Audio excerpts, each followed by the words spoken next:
Hey y'all, welcome to my 6 weeks pregnancy vlog. I am 6 weeks and 5 days today. Sorry I look like crap. I have been up since 5 o'clock in the morning, or 6 o'clock, sorry, and I'm flipping exhausted and ready for bed. So I had my first OB ultrasound appointment today, and that is some really big news that I will tell you in a few minutes. But before we get into that, let's talk about cravings and symptoms. So for cravings this week, I have craved oranges, and it can't be like orange juice or anything like that. It has to be straight oranges. I'm also craving a rare steak. I used to eat rare a lot, and then I had to go to medium rare because it messed up my stomach so bad. And I don't know, I'm really wanting a rare steak with some green beans. So that's pretty much my strongest craving right now. Food aversions is still peanut butter and goldfish. And my newest one is Taco Bell, which really sucks because I was craving smell the burritos a lot. And that just now sounds disgusting. Taco Bell smells disgusting. My husband brought it home last night and I literally threw up. And it was not nice at all. So that's pretty much all that's going on with that. As for symptoms, my back is still hurting. I don't have as many cramps as I used to. It is more just when I'm either throwing up or I sit up too fast. Let's see. My back still hurts, especially if I sit or stand for a long period of time. It really sucks if I have to drive a long distance, because then it really starts hurting and it gets really annoying. I'm still fatigued. I'm tired all the time and pretty much could sleep my life away if I didn't have 3 other kids. I have to pee a lot. I don't see that getting any better, especially with the news I'm about to tell y'all. I see it getting a lot worse. I still have headaches. I don't remember if I said that. And that is about it. So, my OB appointment. Okay, sorry about that. My phone's dying, so I kind of gotta speed this up a little bit. But I went into the ultrasound room, and in my ultrasound, or at my OB, they will keep your big monitor type deal off until they make sure that the baby has a heartbeat and that everything is looking okay and not a really big concern. Well, I went in, I took off my bottoms, sat on the table, put my feet up, and she did a transvaginal ultrasound. With the screen still off, she sat there and she's like, "You had a pre-scan, right?" And I told her yes, and that the doctor didn't see anything, but he didn't look concerned. Well, she said, "Well, what exactly was shown? What exactly did he say?" And I looked at her, I was like, "If I have miscarriage, just tell me so I can go ahead and like prepare myself or whatever." And she was like, "No, you haven't miscarried, but you do have some shocking news." And I was like, "What do you mean I have some shocking news?" Or that she has shocking news. So she turns on the monitor, and there's not one heartbeat, there are 2. So me and hubby are having twins. I'm still in shock. Hubby is kind of like, okay. His whole response was, "Well, if you're going to have twins, or if you're going to have one more pregnancy, I guess make it special, and this is about as special as we can get it." But she went ahead and she finished up with the ultrasound. I'm still in shock.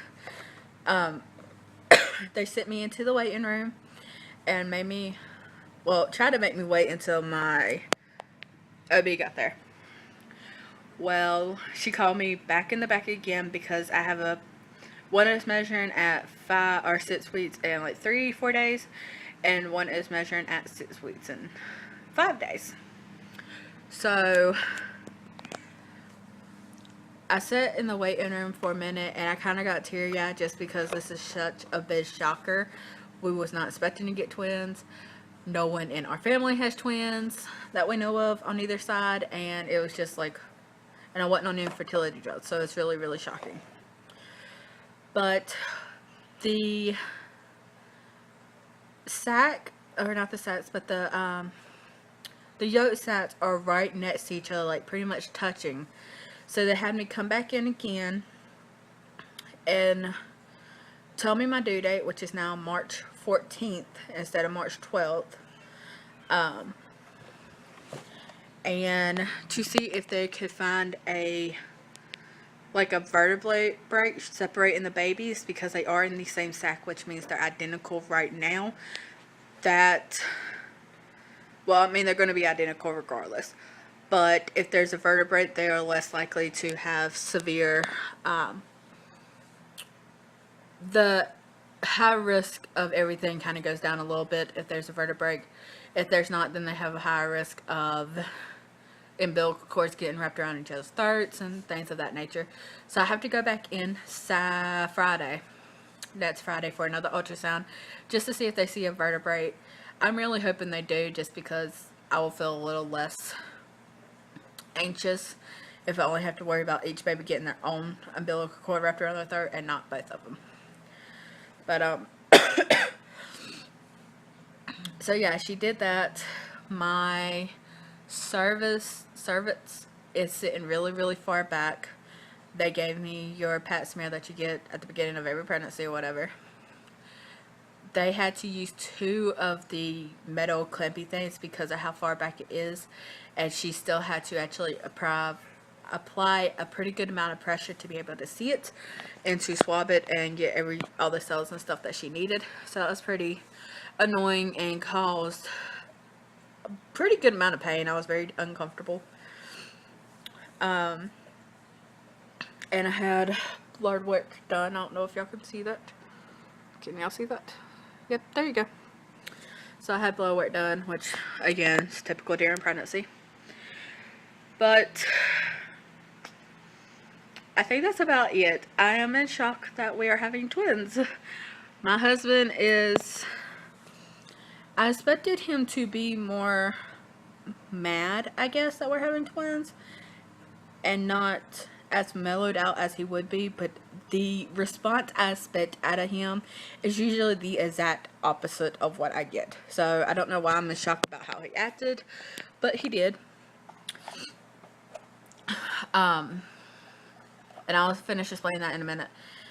With the ultrasound, I told y'all pretty much everything. I'm bouncing all over the place just because my mind is so, I'm scatterbrained right now, and pregnancy brain and mommy brained, and it's a lot. It's a lot.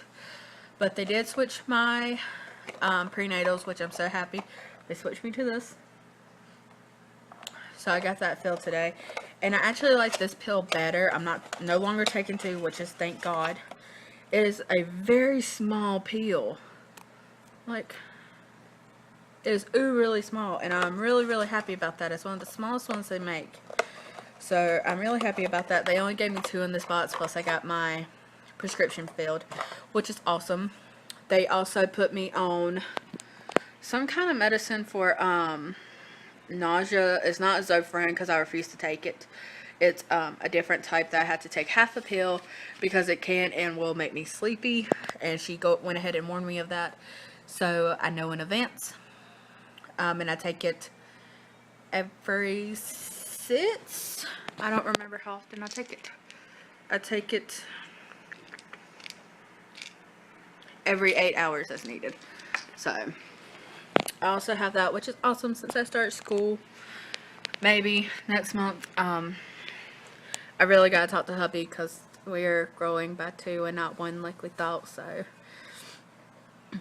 I don't know how he's gonna feel about me still wanting to go to school. Pretty sure he'll be supportive, but I'd rather talk to him and let him know for sure. So I'm gonna go ahead and show y'all the ultrasound. She did not get a picture of the babies together, like just on one picture or whatever. It's kind of separated into 2. I don't really like this tech just because I feel like she don't really know what she's doing, but I will be with one of the techs I've seen before. That gives me more information and more gentle. But there is baby A, so there's the baby, and there's the yolk sac, and then there's baby B. So there's the baby, and I don't know what that one's yolk sac is. I don't think it's in there. But so we are having twins. Oh my God. I will probably be saying that a lot. I go in next Friday for another ultrasound and a B appointment, so I'm going to do as much research as I can from now to then and ask as many questions as I possibly can think of. But that is pretty much all, and I will talk to y'all in my next video. Bye!